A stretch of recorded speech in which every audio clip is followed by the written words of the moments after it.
मध्य प्रदेश में पिछले 6 सालों से कोर्ट के चक्कर में उलझा ओबीसी वर्ग के 27% आरक्षण का मुद्दा सुलझाने मध्य प्रदेश सरकार ने 28 अगस्त को सर्वदलीय बैठक बुलाई है। इस बैठक को लेकर कांग्रेस ने ऐतराज जताया है। भोपाल में कांग्रेस के प्रदेश मुख्यालय में पीसीसी चीफ जीतू पटवारी, नेता प्रतिपक्ष उमंग सिंघार ने प्रेस कॉन्फ्रेंस कर कहा, पिछले 6 सालों से शिवराज सिंह चौहान और मोहन यादव की सरकार के कारण ओबीसी को 27% आरक्षण का मामला अटका हुआ है। कमलनाथ सरकार में ओबीसी को 27% आरक्षण देने का अध्यादेश विधानसभा में लाए थे। इसका कानून बन गया। हम चाहते हैं कि ओबीसी को 27% आरक्षण बिना देरी मिले। मुख्यमंत्री भी ऐसे बयान देते हैं कि वो भी ओबीसी को आरक्षण देने के लिए प्रतिबद्ध है।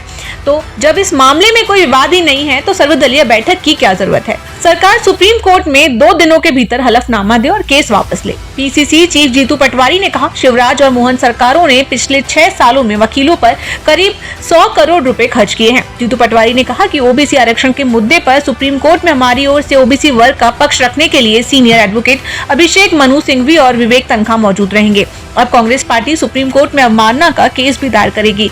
जिन अधिकारियों और जिम्मेदारों ने ओबीसी वर्ग का 27% आरक्षण लागू नहीं होने दिया, उनके खिलाफ हम सुप्रीम कोर्ट जाएंगे। अब भारतीय जनता पार्टी बार बार शिवराज सिंह चौहान ये कहते हैं कि ओबीसी को आरक्षण मिलना चाहिए और हम इसके पक्ष में। बार बार मोहन यादव ये कहते हैं कि ओबीसी को आरक्षण मिलना चाहिए और बीजेपी की सरकार इसके पक्ष में। अभी एक दिन उन्होंने कहा कि कोई पर्ची पे कानून बनता है क्या?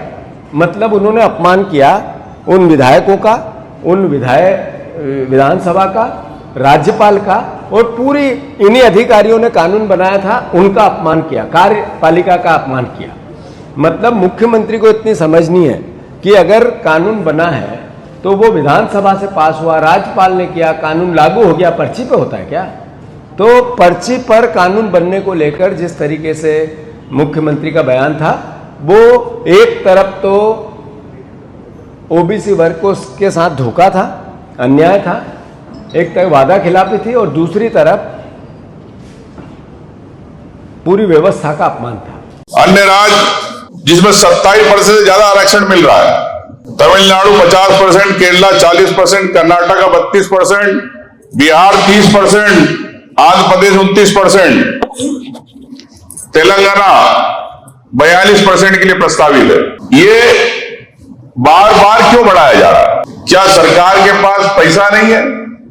सरकार के पास पैसा कर्ज तो ले रही है, लेकिन अपनी ब्रांडिंग करना चाहती है, भ्रष्टाचार को बढ़ाना चाहती है योजनाओं के नाम पर। लेकिन आप सभी वर्गों के लिए आप नौकरी के दरवाजे नहीं खोलना चाहते। और अब तो मैं कह सकता हूं कि जिस प्रकार से वोट चोरी हुई, अब नौकरियां भी चोरी होने लग गई मध्य प्रदेश में। जैसा अभी पटवारी जी ने भी बताया आपको कि जो इन्होंने पिटीशन और हलफनामा में स्पष्ट रूप से कहा था सुप्रीम कोर्ट में, एमपीपीएससी ने क्या जवाब दिया। एमपीपीएससी ने पेज नंबर 7 14 नंबर के पॉइंट पे कहा है कि petition is the premature and the hypothetical, that issue is petitioner is premature and hypothetical. तो इसका मतलब क्या है? इससे स्पष्ट है कि आपकी मंशा नहीं है देने की। प्रीमेच्योर का मतलब क्या है? मतलब आप जो पिटीशन लगा रहे हैं उनको या प्रीमेच्योर कह रहे हो? मतलब वो अपने भविष्य की बात अगर कोर्ट में बात कर रहे, अधिकार की बात कर रहे हैं, तो आप उनको प्रीमेच्योर बोल रहे हो। परीक्षाएं दे रहे, कोई डिप्टी कलेक्टर, कोई तहसीलदार, कोई टीआई, तो क्या मध्य प्रदेश के बच्चे, क्या युवा हो प्रीमेच्योर हो गए? पॉइंट नंबर 15 इस पे स्पष्ट लिखा है, that is the light of the aforesaid the paragraph, it is the respectfully submitted the petitioner should not be granted any relief or interim relief। मतलब एमपीपीएससी सरकार एमपीपीएससी से लगवा रही है कि कोई राहत नहीं देना। तो इससे बड़ा प्रमाण क्या हो सकता है कि सरकार ओबीसी विरोधी है, ओबीसी आरक्षण नहीं चाहती।